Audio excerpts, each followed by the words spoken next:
Hello guys, welcome no. Gagawin natin ngayon guys is lalagay tayo ng mini driving light dito sa ating motor no. Tapos i-condemn na natin tong headlight niya guys. So, kinakailangan lang guys is hanapin niyo yung source no. So nakita na natin dito yung source. Yan. So ite-test natin ito guys kung gumagana ba. Yan. So nakita na natin dito guys yung source natin.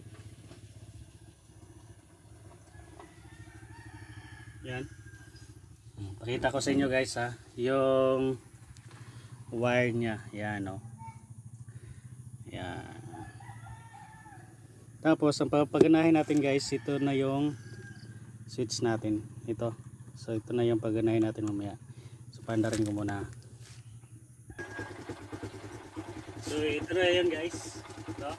So pislitin natin dito. Yan. Pislitin. Yan o. Yan. So high and low na yan guys.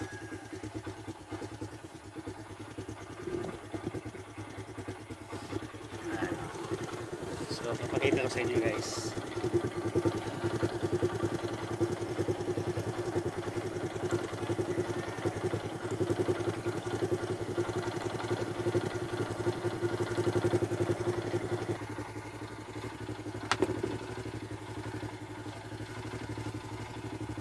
So yun na guys, ganun lang kadali guys no. Oh yan, high, low, ayan. Ang gamit yung switch natin dito.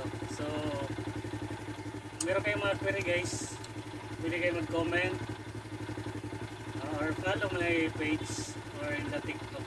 Yan. So in-order ko lang to sa ano guys, sa TikTok. Ganun lang kadali no? Mga 4 days dumating na siya. Kaya yan, maliwanag na yung nilo natin yan no? Subukan ko may gabi guys. So happy watching, just like and subscribe.